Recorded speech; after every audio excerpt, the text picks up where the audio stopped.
This happened back in June of 2021. This is when restrictions were eased back just a bit after the 2020 pandemic. I thought it would be a good time to plan a trip to Vegas, and so I did. And by the time I planned it, it was around June 21st of 2021. It was the first day of summer, and what a perfect way to spend the first day of summer was to be in Las Vegas. I already had planned out my plane, and I already planned out where I was going to stay at.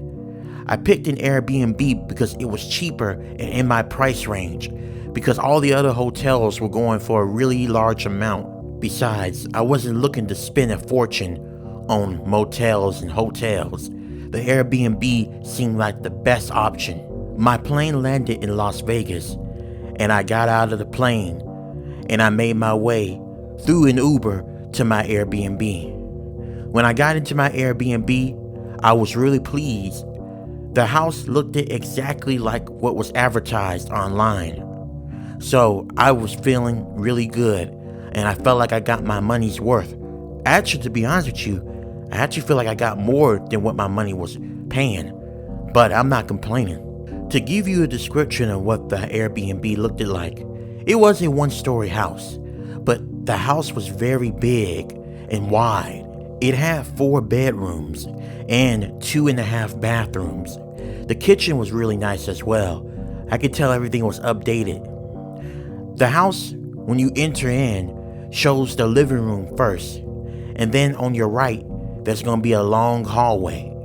There is the 4 bedrooms. They're all widely separated.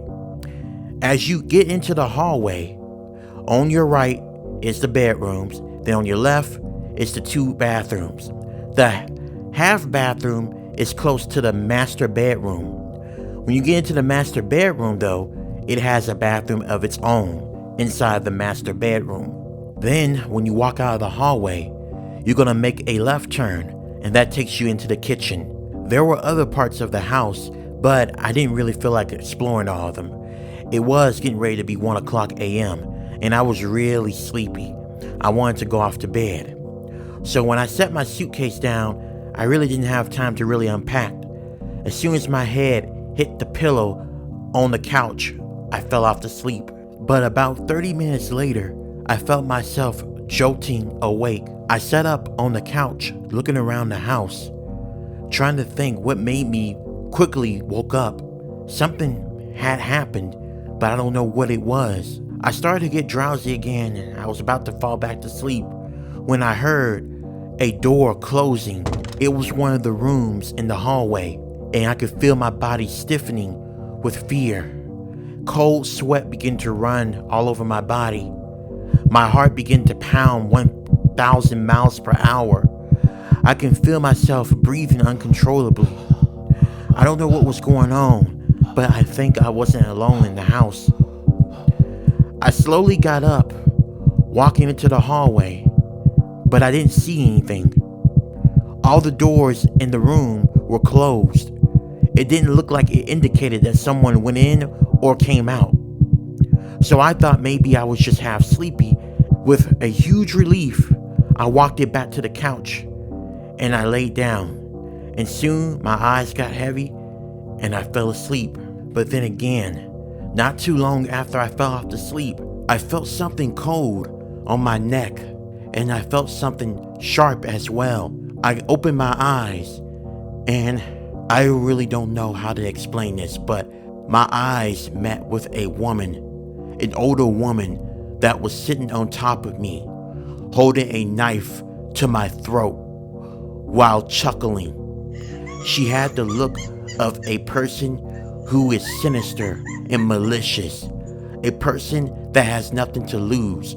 Her eyes looked cold as she stared at me, her eyes filled with hatred.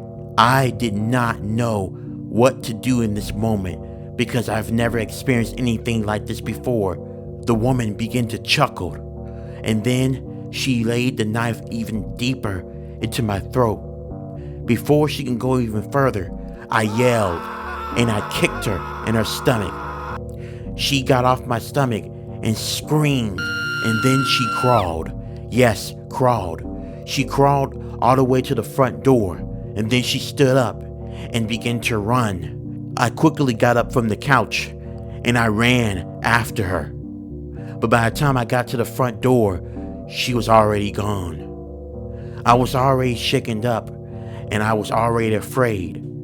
I was so close to death and I didn't even realize it. I called 911 and I told them everything that happened. And unfortunately, they really couldn't do much of anything. Only thing they did was took my statement, and I stood by while an artist drew a sketch picture of the woman. There was nothing more that can be done.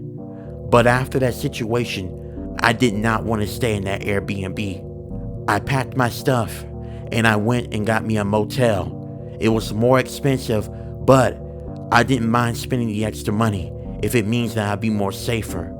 I did luckily get my money back from the Airbnb, thanks to the owner being very kind and understanding.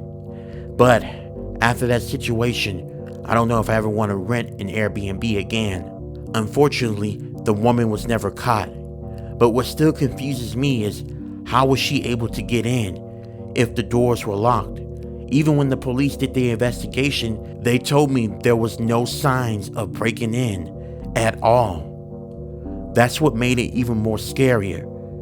Did this woman have a key to the place and maybe the owner didn't know? Well, whatever happened, I'm just glad I survived and I got out of there. Just be very careful when you rent Airbnbs and always stay alert.